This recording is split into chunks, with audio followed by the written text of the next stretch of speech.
As I walk through the brown fields of my mind, I can see the memories as they float like leaves to the ground. And I pick the yellow flowers that I find. They are dead, but unlike memories, the flowers make no sound. Thoughts of the days with you, thoughts of the nights with you.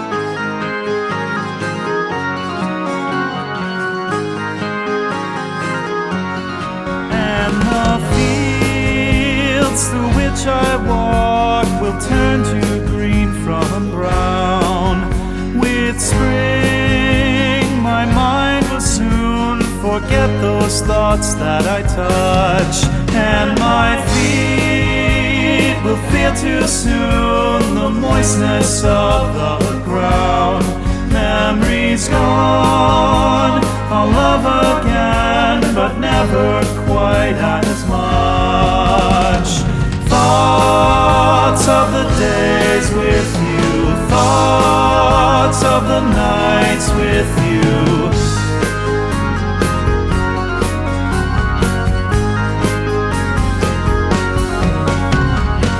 You have gone away, we laugh and love in the grass. New love's here to stay, you're lost in the past. See no more of you, think no more of you.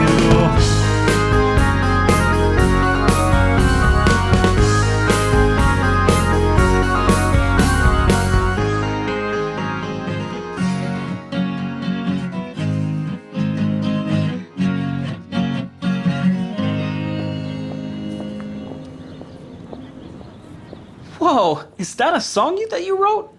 Yeah, it's one I'm working on. Nice.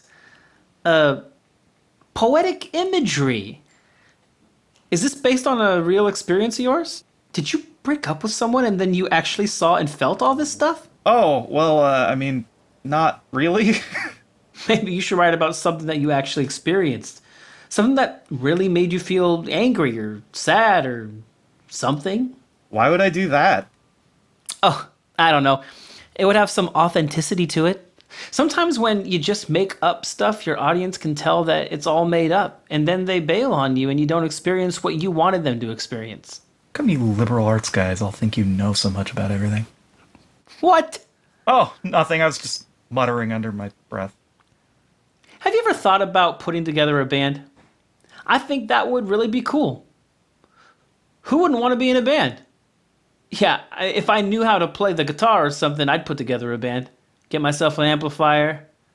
What are they? Fender amplifiers? Oh, now how did you become an expert on band equipment? Well, I've been known to read a bit from time to time. If you read enough, you eventually come across an article about rock bands and guitars and amplifiers and stuff. Well, I've got a cousin back home who was in a rock band, but he got, drafted. So he said that I could borrow his electric guitar and amplifier while he was gone and keep it too if anything ever happened to him. Well, that's sort of a depressing thought. Well, from what I can tell, he's still alive. Haven't heard of anything bad happening to him, at least. I'm glad I've still got my student deferment. You know, the war over there in Vietnam is really heating up. Every night on TV, we're seeing all these dead and wounded, and you and I are just the right types to end up over there as statistics. The only thing that's keeping us alive is our fragile student deferment.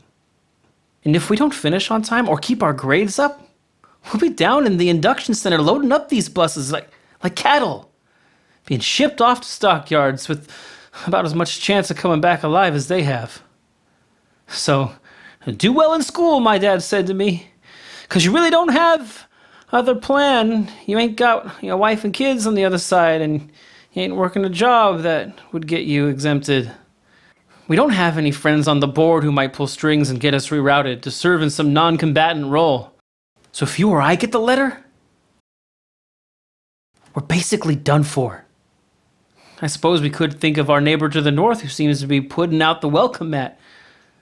For all of us who are disaffected, but that's a big move that could be avoided just by going to class and turning in the assignments. A guy I know pulled a CO status, but at least his family were all Quakers.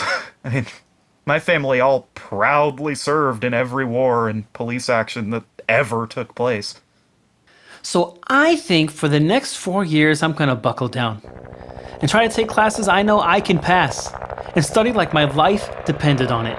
Because, shoot, it probably does.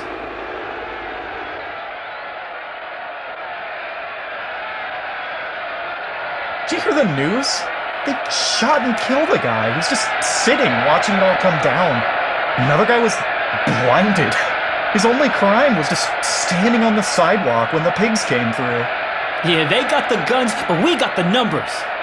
I wish I would have hit some people harder during the riots. That's my regret. Can you believe this is the kind of nut we're up against? What kind of Neanderthal thinks like this? What does that say about the people who support him? Yeah, they got the brute, but we got the brain. Move back! Move back! Move back! Move back! We don't want to get tear gassed, you guys! The school has been called a haven for communists, populated by protesters and sex deviants. We must crack down on lax attitudes. It's a case of law and order must be maintained. They got rhetoric, but we got reason. Once the dogs of war have been unleashed, you have to expect things will happen. It's naive to think you can send in anyone into that kind of conflict armed with a fly swatter. They got stupidity, but we'll inherit the earth. The forces sent in obscured their badges, removed their badges, and treated the protesters as if they were Viet Cong. Man, you don't need a weatherman to know which way the wind blows. Up against the wall, motherfucker.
He's the man.